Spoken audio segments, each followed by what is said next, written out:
Hello, everyone, and welcome to our English Learning Podcast. I'm Jimmy, and I'm really excited about today's topic. It's something that affects all of us, and I mean everyone. Students, workers, even people who stay at home. We're going to talk about procrastination. Yes, that long word that means, putting things off until later. And not only that, we'll also talk about how to move from procrastination to productivity, step by step. Hi, everybody. I'm Sarah, and I'm so happy to be with you today. Like Jimmy said, we are going to talk about a very important topic, procrastination. That means waiting too long to do something or avoiding work or tasks. It happens to all of us. But don't worry, by the end of this podcast, we hope you'll have some simple ideas to help you stop procrastinating and start getting things done. And don't forget, if you enjoy learning English with us, please like this video and subscribe to our channel. Thanks for that reminder, Sarah. And yes, please hit that like button and subscribe. It really helps us keep making content for you. Now let's get into it. First of all, I want to say procrastination is not about being lazy. A lot of people think that if you procrastinate, it means you're lazy or you don't care. But that's not true. Sometimes people procrastinate because they are afraid of failing, or maybe the task feels too big so they don't know where to start. So they wait, and then they feel bad because nothing is done. That's so true, Jimmy. Sometimes we want things to be perfect, so we keep waiting for the right moment. But guess what? That moment never comes. We keep waiting, and the task becomes bigger and scarier in our minds. I remember when I had to write a big report for school. I kept telling myself, I'll start tomorrow. I'm too tired today. But each day I felt more stressed. When I finally started, I realized it wasn't so hard. I just needed to begin. That's often the hardest part, starting. Exactly. Starting is the first big step. And when you take that step, even a small one, your brain feels more relaxed. You feel like you're moving forward. One trick I use is called the 2-minute rule. If something takes less than 2 minutes, I just do it right away. For example, replying to an email or washing a dish. But for big tasks, I tell myself I will work for only 5 minutes. Just 5. Most of the time, after 5 minutes, I feel good and I keep going. I love that idea. Start small. Another tip that helps me is breaking a big task into little pieces. Let's say I want to clean my room. That sounds like a big job, right? But if I say, today I will only clean my desk, it feels easier. Tomorrow I clean the bed area. The next day the closet. Small steps lead to big results. And when we complete small tasks, we feel proud. That gives us motivation to keep going. You're so right, Sarah. And let's not forget how important it is to remove distractions. We live in a world full of things that take our attention. Phones, social media, messages, notifications. 1 minute we're working. The next minute we're watching videos or scrolling through pictures. One thing I do is put my phone on airplane mode when I work, or I leave it in another room. That helps me stay focused. Yes, distractions are a big problem. Sometimes I use a timer. I set a timer for 25 minutes. This is called the Pomodoro technique, and I work without stopping. When the time is up, I take a 5-minute break.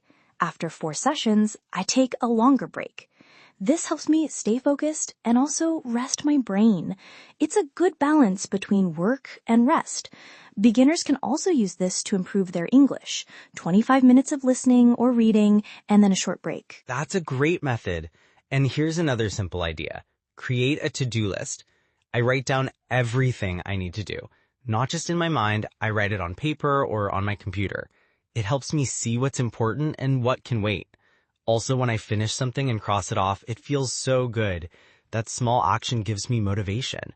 A list turns a busy day into something I can control. Yes, to-do lists are powerful, but I want to add something important. Don't make your list too long. If there are 20 things on your list, you might feel overwhelmed. So try to choose 3 important tasks for the day. Just 3. That way you can stay focused and not feel like a failure if you don't finish everything. Focus on progress, not perfection. That's something I always try to remember. That's such a great point, Sarah. Progress is the key. Even a small step today is better than no step at all. So many people wait for motivation to come before they start. But often it's the opposite. When we start, motivation comes. It's like lighting a fire. You don't wait for the warmth. First, you make a spark. Then the fire grows. Yes. I love that image, Jimmy. And let's also talk about how our environment can help us. Where we work matters. If your room is full of noise, mess, and distractions, it's hard to focus. But if you create a space, even a small one, that's clean, quiet, and comfortable, your brain will feel more ready to work. Sometimes lighting a candle or playing soft music or having a glass of water nearby can change your mood and help you begin. Definitely. I have a little corner in my home where I do all my work. I only use that space for studying and working. When I sit there, my brain knows, okay, it's time to focus. And when I leave that space, I can relax. Creating routines like that can help train our minds. Even if you're just learning English, having a special place to listen or read can make a big difference. That's a great strategy. And now, before we move on, let's do a quick reminder. If you're enjoying this podcast and learning something new, don't forget to click the like button and subscribe to our channel. It really supports us, and we love having you here as part of our learning community. Absolutely. And we still have more tips to share. In the second part of this podcast, we'll talk about how emotions affect procrastination, how to be kind to yourself, and some daily habits to stay productive and happy. So don't go anywhere. We'll continue right after this short break. So, like we were saying, small steps, a clean space, and simple routines can really help us beat procrastination. But now I want to talk about something even more important, how we feel. Yes, emotions. Sometimes we procrastinate because we feel sad, tired, or even scared. Maybe we don't believe in ourselves. Maybe we think, I'm not smart enough, or I always fail, so why try? These negative thoughts can stop us before we even begin. That's why it's so important to be kind to yourself. That's such an important point, Sarah. I think many people forget that emotions play a big role in productivity. If we are tired, angry, or stressed, it's much harder to focus and finish tasks. Sometimes we need to stop and ask, how am I feeling today? And if the answer is not good, that's okay. You don't have to be perfect. You just need to be honest with yourself. On those hard days, do what you can, not what you should. Even 10 minutes of progress is something to celebrate. Exactly. And I always say, treat yourself like a friend. If your best friend said, I'm trying, but I feel stuck, you wouldn't say, you're lazy. You'd say, it's okay. Take your time. You're doing your best. So why not talk to yourself in the same way? When we're kind to ourselves, we feel more safe and motivated. And we're more likely to try again the next day. That's how real change happens. Not from pressure, but from support. Yes, and I want to add one more thing about emotions. Sometimes we procrastinate because we feel lost. We don't know why we are doing something. For example, studying for an exam or learning English might feel boring or difficult if we forget the reason behind it.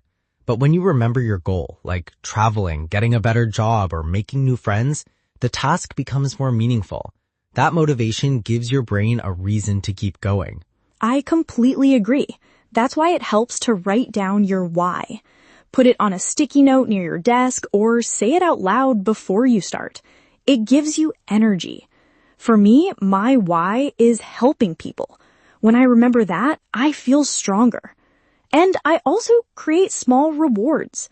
If I finish a task, I give myself a little treat. Maybe a walk, a cup of coffee, or a fun video. These small rewards train your brain to enjoy productivity. I love that idea, connecting tasks to rewards. It's a great way to stay motivated. And speaking of motivation, I want to talk about routines. A good daily routine is like a map for your day. You don't have to follow it perfectly, but it helps guide you.